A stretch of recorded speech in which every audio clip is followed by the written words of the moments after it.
Ce podcast vous est offert par BMW. Découvrez le futur de la conduite avec la nouvelle BMW iX3.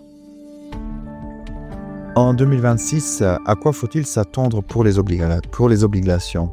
Alors pour 2026, on s'attend surtout à un peu de stabilité dans le marché obligataire parce qu'on a eu vraiment des périodes très très turbulentes depuis 2022 lorsque les taux d'intérêt sont remontés très très fort. Donc à ce moment-là, c'était très tendu pour le marché obligataire. Et puis depuis un an ou deux, on a une baisse progressive des taux directeurs des banques centrales. Et donc pour 2026, on s'attend à une période un peu plus calme. D'ailleurs, c'est ce qu'a fait entendre la Banque centrale européenne. On s'attend plus vraiment à des baisses de taux d'intérêt en Europe. L'inflation commence à être sous contrôle. Donc finalement, l'investissement obligataire peut jouer son rôle qui doit toujours jouer, c'est-à-dire une protection pour les épargnants, quelque chose de tranquille. Mesdames et messieurs, bonsoir. Vous écoutez le podcast La Bourse ou la vie de Trends Tendance.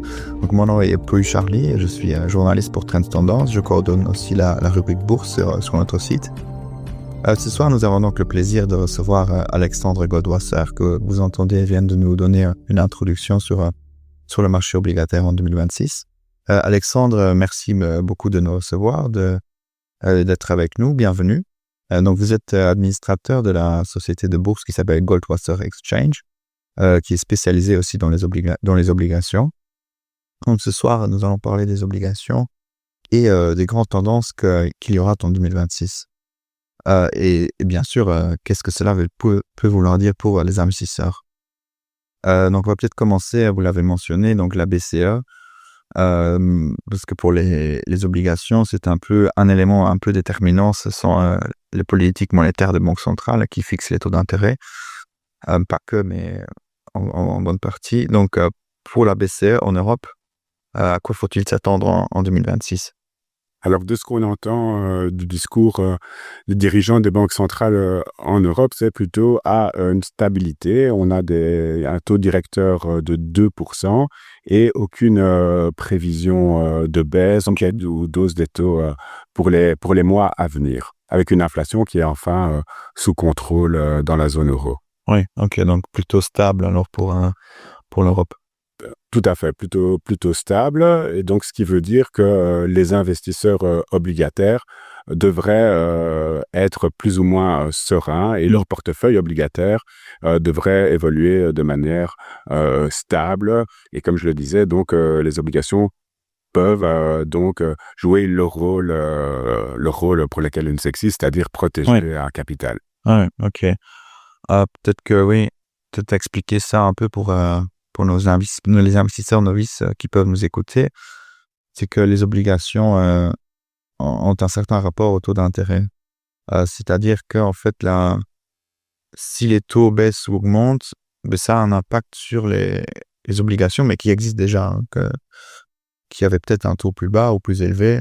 Et donc voilà, comment ce rapport fonctionne-t-il et qu'est-ce qu'il veut dire pour les investisseurs qui veulent commencer à investir dans une obligation ou qui en ont déjà une dans leur portefeuille, par exemple?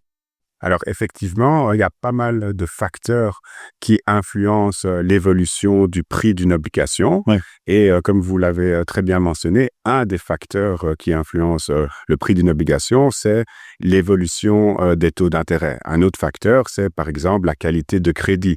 Si par exemple, on a des obligations de la France et que la situation financière devait se dégrader en France, eh bien, le prix des obligations françaises devrait baisser et le rendement augmenter. Les investisseurs, s'il y a une tension sur la dette d'un pays ou d'une entreprise, vont exiger plus de rendement pour détenir l'obligation du pays. Et un autre facteur, c'est évidemment les taux d'intérêt, l'inflation. Donc, si on est dans une période de stabilité avec des banques centrales qui devraient laisser inchangés leur taux directeur, eh bien, normalement, les obligations qu'un particulier détient dans son portefeuille devraient évoluer de manière stable. Donc, pas de forte variation des prix.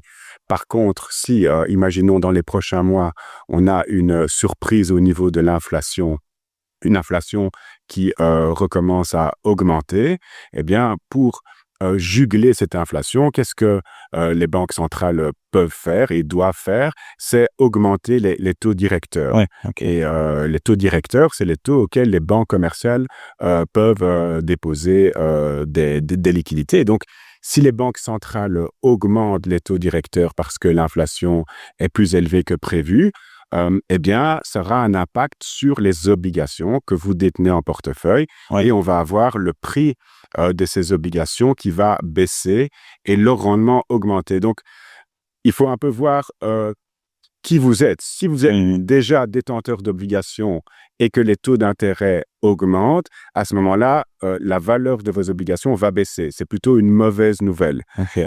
Par contre, si vous êtes un investisseur qui n'avait pas encore d'obligations et que vous envisagez d'investir dans le marché des obligations, des taux qui augmentent, c'est intéressant pour vous parce que vous allez avoir une meilleure rémunération si vous investissez dans des obligations. Ok.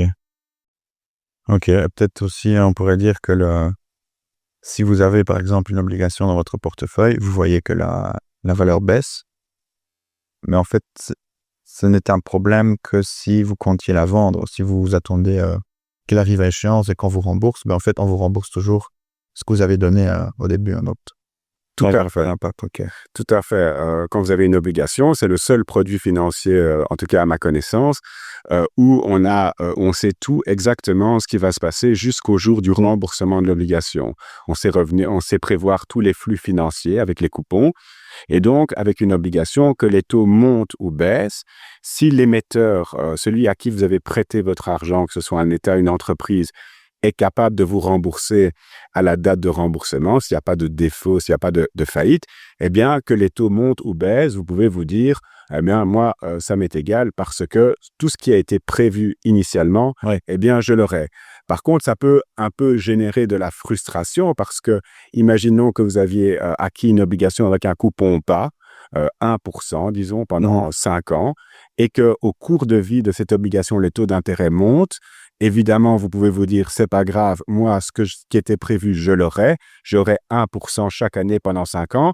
Mais d'un autre côté, vous pouvez être un peu frustré quand vous allez voir, ah tiens, sur les comptes à terme, sur les comptes d'épargne, j'ai du 2,5% et moi, je suis bloqué avec mon coupon de 1% jusqu'à l'échéance de l'obligation. Donc, effectivement, il n'y a pas de choses trop graves, entre guillemets, pour un investisseur. Peut-être un peu de frustration de voir que ce qu'on peut obtenir dans le marché est plus attractif que ce qu'on a déjà. Ok. Passons ensuite à la Fed aux États-Unis, la Banque centrale des États-Unis. À quoi peut-on s'attendre en 2026? On peut peut-être poser la question comme ça parce que en fait, cette année, en 2025, les bons du Trésor américain ont un peu souffert parce que Donald Trump a fait des politiques qui pèsent sur la dette américaine, qui aggravent, on va dire, la dette américaine. Et donc, ils ont toujours eu ce valeur de statut refuge, mais cette année, les investisseurs les ont fouillés un peu, surtout à échelle internationale, on va dire. Mais à ce niveau-là, donc, à quoi faut-il s'attendre en 2026? Alors, là, aux États-Unis, on s'attend, à la différence de l'Europe, plutôt à encore une ou plusieurs baisses des taux d'intérêt. On sent aussi que la Fed, elle est beaucoup plus influencée par ce qui se passe au niveau de la croissance que la Banque centrale européenne, qui, elle, a une mission beaucoup plus liée au contrôle de l'inflation, qui fait moins attention à la croissance. Et donc, ce qu'on a un peu peur aux États-Unis, et d'ailleurs, c'est difficile à dire parce qu'en raison de ce shutdown, on n'a pas eu des chiffres comme on a l'habitude d'en avoir, c'est un ralentissement du marché du travail aux États-Unis. Et si la croissance est moins bonne que prévu, ça va inciter la Fed à réaliser des baisses des taux. On s'attend au mois de décembre à une baisse de taux d'1/4 de point. Et donc là, en tant qu'investisseur obligataire, face à une probabilité peut-être de baisse de taux, il est intéressant éventuellement d'acheter des obligations un peu plus longues pour se garantir un rendement certains pour les prochaines années. Alors, le marché s'attend déjà à ce qu'il y ait des baisses des taux. Donc, si les baisses des taux sont plus marquées que prévu, il faut mieux aujourd'hui acheter des obligations plutôt longues en dollars américains. Ok, ouais, ok, merci pour ces prévisions. Sinon, peut-être un peu plus largement, quelles pourraient être, selon vous, les bonnes, mais aussi les mauvaises surprises sur le marché? À quoi faut-il s'attendre? Quels pourraient être un peu les éléments très positifs ou d'un autre côté, les éléments qui pourraient vraiment venir perturber les marchés? Alors, ce que nous, on s'attend, c'est plutôt, c'est pas forcément lié au marché obligataire, mais ça va avoir un impact évidemment sur le marché obligataire. C'est à une correction importante du marché des actions, principalement des valeurs technologiques américaines. C'est quelque chose Déjà fortement en chute ces dernières semaines. qui est déjà fortement en chute, mais c'est peut-être le tout début d'une chute plus importante. En tout cas, c'est au niveau de la gestion ici, c'est ce qu'on s'attend pour les prochains mois. Et qu'est-ce que ça va avoir comme impact sur le marché obligataire, une correction importante du marché action? Déjà, ça va donner un peu d'air pour le marché high yield, hein. Il y a le marché des obligations à haut rendement aujourd'hui. Si vous voulez, les obligations d'émetteurs un peu moins bien notés, hein, qui ont un risque crédit plus élevé, ne rapportent pas tellement plus que les obligations de bonne qualité, comme des États, comme l'Allemagne. Il n'y a pas un spread important, il n'y a pas tellement plus de rendement. Ouais. Okay, donc, ce que nous, on s'attend, c'est à une augmentation importante des spreads de crédit entre les entreprises qui sont un peu moins bien notées et les émetteurs très, très bien notés. Donc ça, c'est un des éléments. Donc, c'est pas le moment, selon nous, d'acheter des obligations avec un risque de crédit important parce que, justement, le risque n'est pas assez bien rémunéré aujourd'hui pour ces obligations. Okay, mais ce risque devrait être mieux rémunéré à mesure que la tension va augmenter dans le marché des actions.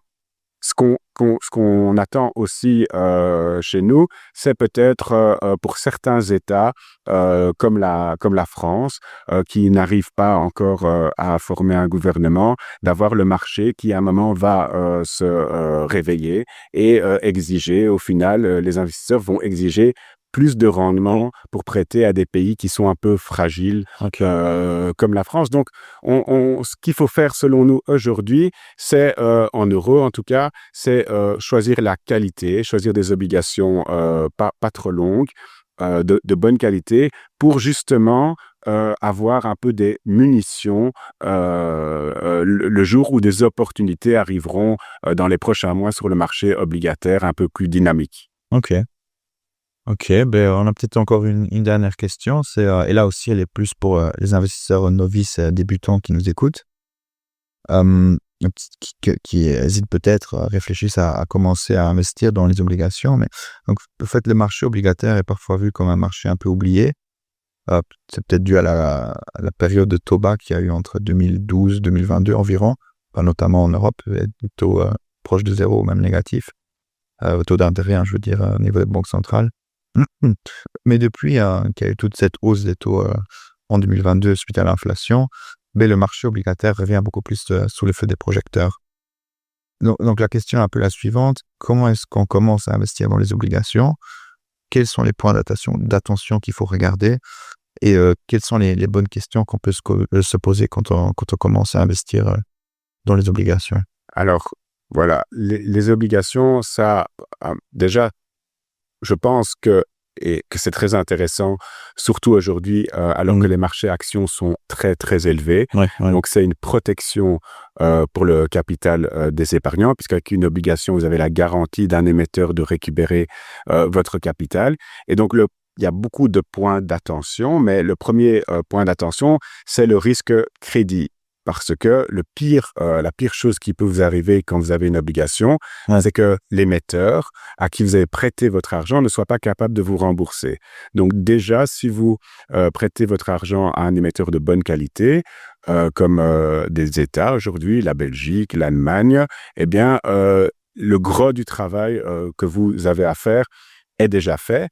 Et particulièrement, il y a quelque chose de très intéressant aujourd'hui pour les résidents belges dans le marché obligataire, c'est que fiscalement, c'est très, très attractif. Dans le sens que pour les obligations, par exemple, comme la Belgique, les OLO, il y en a certaines où il est possible de faire des plus-values qui ne sont pas taxées. En Belgique, même avec le nouvel impôt sur les plus-values, il n'y aura pas de taxe si vous attendez le remboursement, pas de TOB, pas de précompte mobilier pour les obligations qui n'ont pas de coupon. Donc, alors qu'on a vu avec les nouvelles mesures budgétaires en Belgique, il y aura de plus en plus de fiscalité. Vous avez une sorte d'oasis avec certaines obligations qu'il faut connaître, mais qui vous permettront de faire des investissements sans avoir une fiscalité trop lourde. Donc, vous avez d'une part l'obligation qui va répondre à son rôle de protection, mais aussi le rendement que ces obligations vont vous procurer, pour certaines, ne va pas être trop diminué par l'impôt.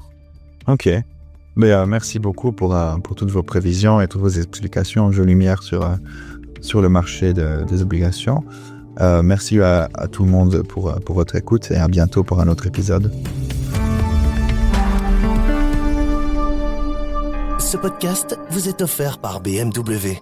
Découvrez le futur de la conduite avec la nouvelle BMW iX3.